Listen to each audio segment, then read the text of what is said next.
Gracias a todos los presentes, damas y caballeros, por participar en este foro de hoy. Un evento enfocado sobre el futuro y potencial de nuestras economías. Economías que enfrentan gran incertidumbre ante las tensiones por el cambio. Cambio desde un mundo esencialmente unipolar hacia uno en donde las potencias se disputan activamente los centros del poder económico y político.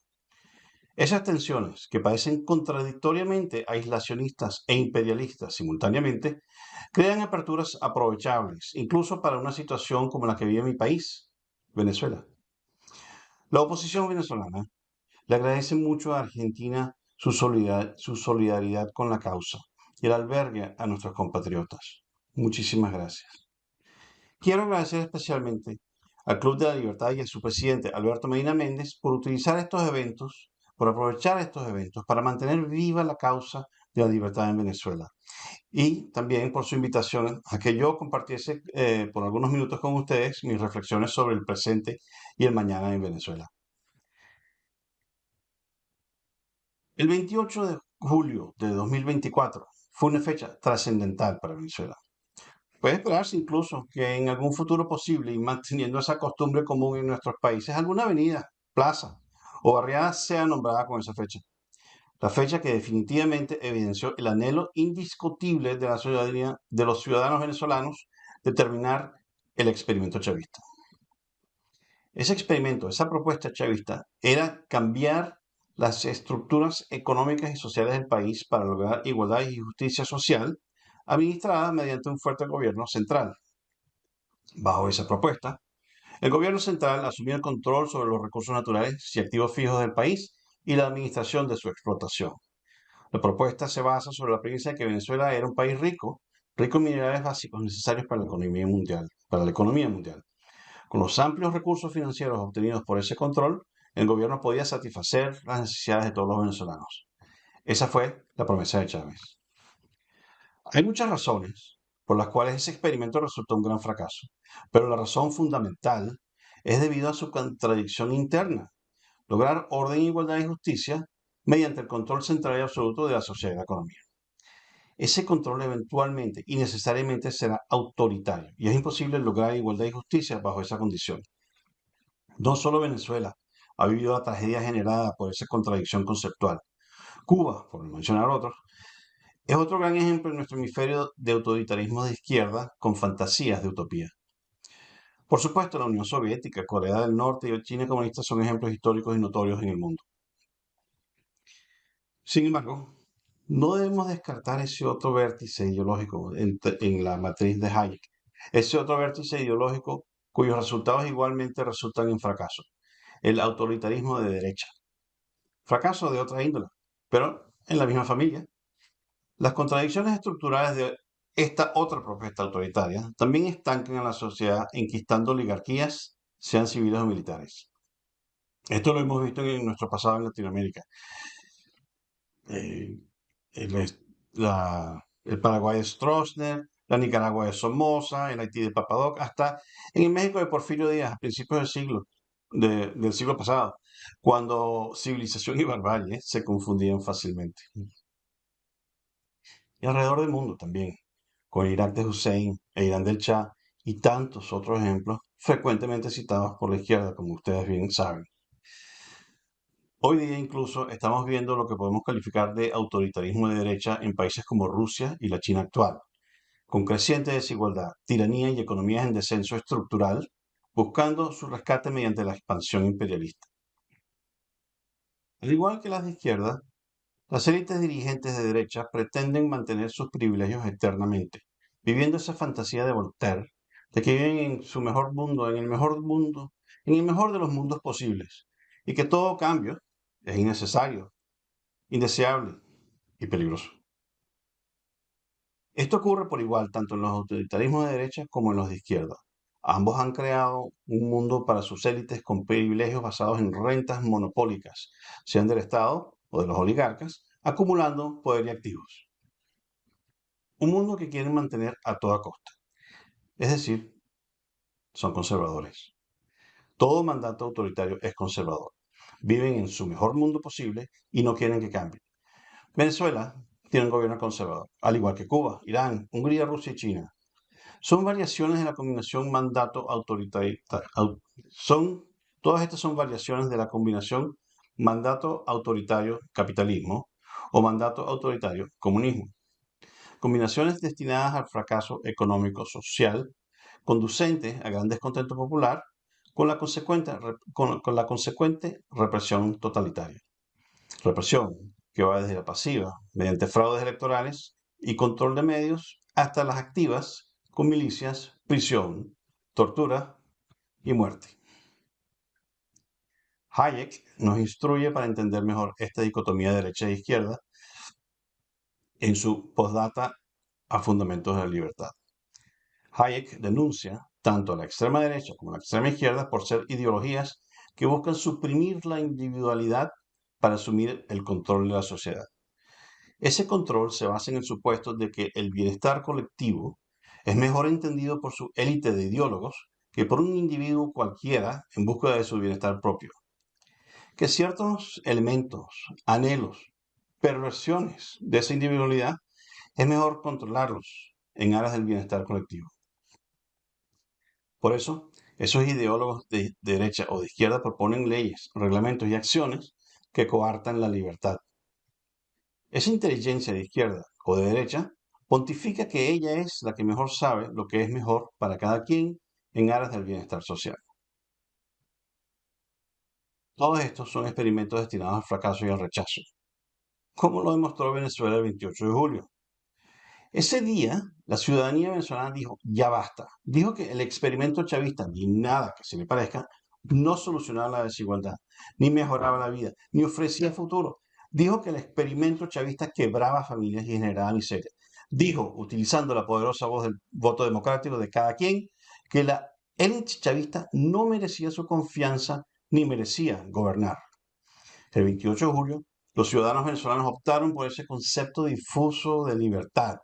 Uno de esos conceptos que a veces uno no sabe qué es exactamente, pero sí sabe ciertamente cuando no la tiene. Anteriormente, he tenido la temeridad de definir la libertad como la condición bajo la cual un ser humano tiene la oportunidad de desarrollar su pleno potencial como tal. Un gobierno que busca controlar a cada individuo para obligarlo a aportar su esfuerzo y mente al modelo que dicho gobierno prescribe como ideal, no es un gobierno apegado a la libertad. Contra eso, y a sabiendas que la opción era un salto al vacío, que ese voto sería el comienzo de un proceso de restauración que no sería fácil, los ciudadanos votaron masivamente y con alegría por el Mundo González Urrutia, quien simboliza y unifica el anhelo de libertad del pueblo venezolano. Venezuela optó por democracia y libertad, la oportunidad de ser mejor vida.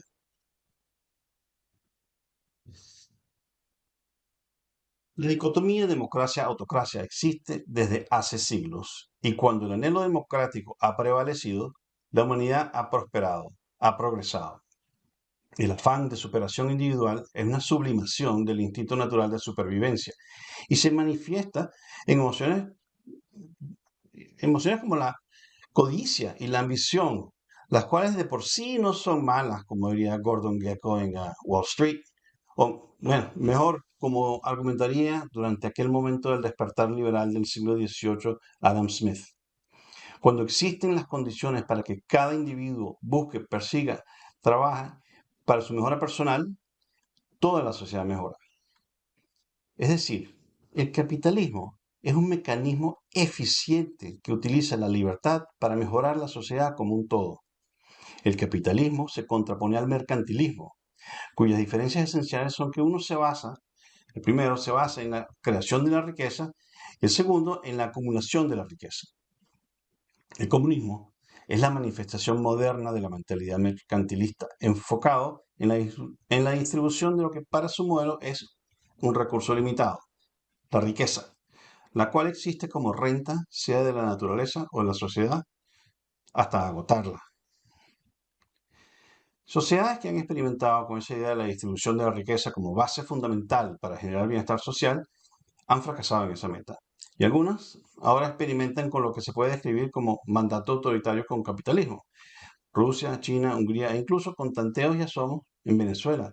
En Cuba han habido innumerables procesos de apertura, permitiendo microempresas y otros experimentos,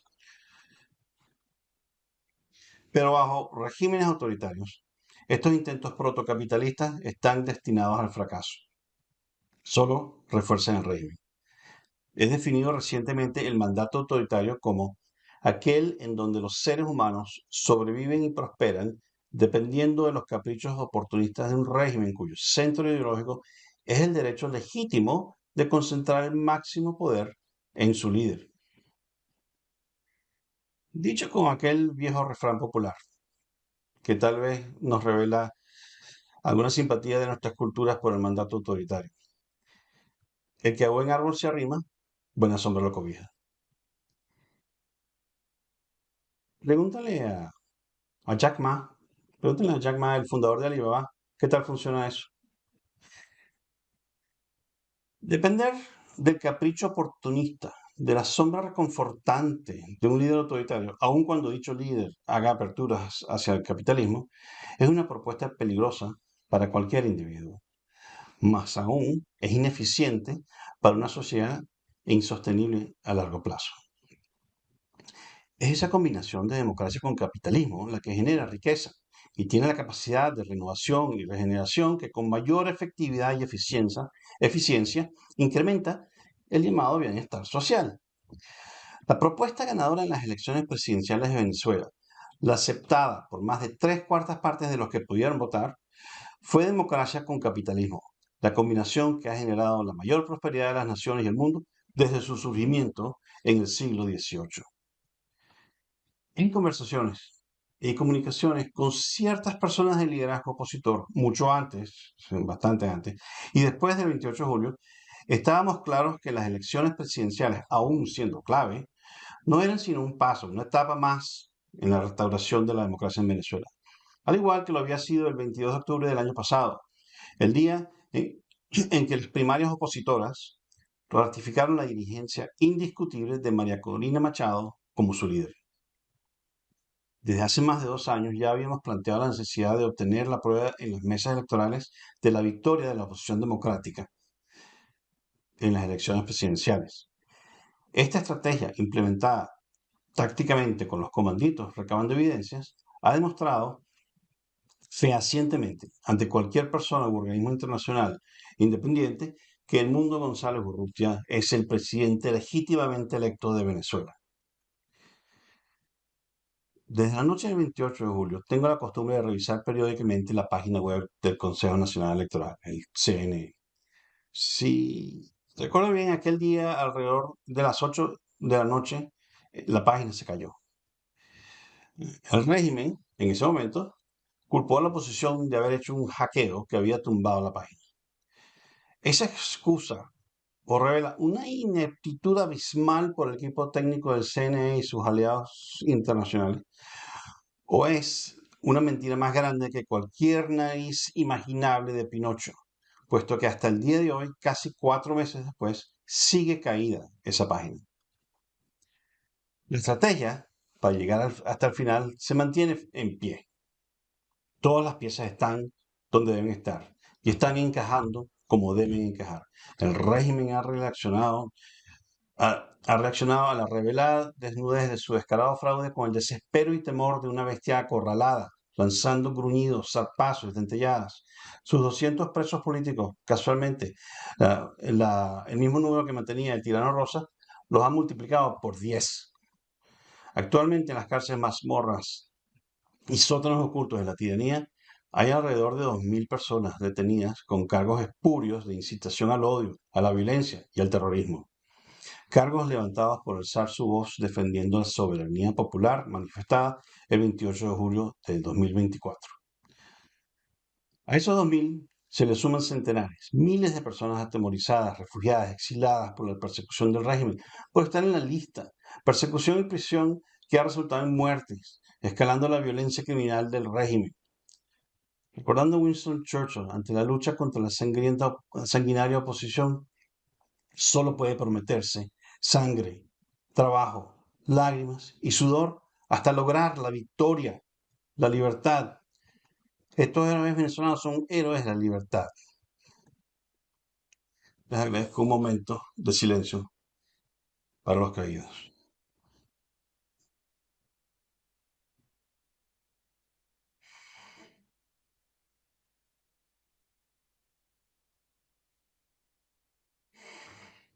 La comunidad internacional ha sido pieza clave en debilitar y deslegitimar el régimen.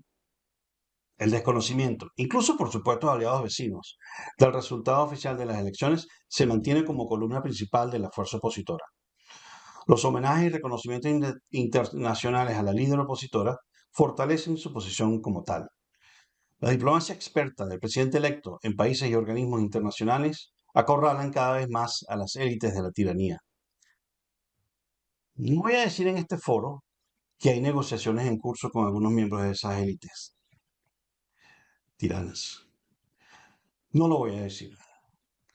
Las elecciones presidenciales en Estados Unidos hace unas semanas aclaran vías en esas negociaciones que no están ocurriendo con algunos miembros del régimen. Esos miembros quieren con anhelo alguna playa distante y tranquila, con familiares y amigos cercanos a su lado, lejos de hogueras, orcas y muchedumbres enardecidas. Aquellos dentro de las élites del régimen que no ven esa negociación que no está ocurriendo, es probable que pronto se percaten de que rechazaron una oferta que no podían rechazar, porque ya están del lado equivocado de la historia. Quiero citar a Esquilo, recordando a Esquilo, y nos dice, hace casi 2000 años, que es una enfermedad que llega con toda tiranía, la de no confiar en amigos. Nos imaginamos por qué será eso, ¿no? La historia nos ha demostrado que la combinación democracia-capitalismo es la combinación que genera mayor prosperidad. La historia nos ha enseñado también que la democracia es un torbellino de ideas permanentes, un torbellino de ideas permanentes, un agitar creativo indetenible, un ir y venir circular de propuestas, riñas entre líderes con opiniones contradictorias, una apariencia de caos constante, con contiendas electorales donde los vencedores se creen dueños de la razón, la verdad y el mundo. Y los perdedores se rasgan las vestiduras, se adan los cabellos. Hasta la próxima elección. Ante el caos y la incertidumbre permanente de la democracia, la ilusión del mandato autoritario que promete orden y certeza es tentadora. Todo aquel que dice o escribe que la democracia está en peligro tiene razón, siempre. Pero la democracia vale la pena. La historia, nuevamente, nos ha enseñado que es ella, en combinación con la libertad, la que genera paz y prosperidad en las naciones. Y por eso vale la pena luchar por ella. Todo esto nos hace recordar nuevamente a Churchill, quien calificaba a la democracia como el peor de los sistemas, salvo todos los demás. Las élites del régimen venezolano, esas élites conservadoras, mercantilistas, monopólicas, tiránicas, que pretenden aferrarse al poder y someter al país, están del lado equivocado de la historia. Su visión de su mejor mundo posible se derrumba y algunos todavía le hacen caso cándidamente al bla bla bla del profesor Pangloss, de todos esos profesores Pangloss que tienen a través de sus medios. Pronto despertarán en el nuevo mañana de Venezuela, el nuevo mañana de Venezuela, porque la historia también nos lo ha enseñado. Tiranías eternas no son. Muchas gracias.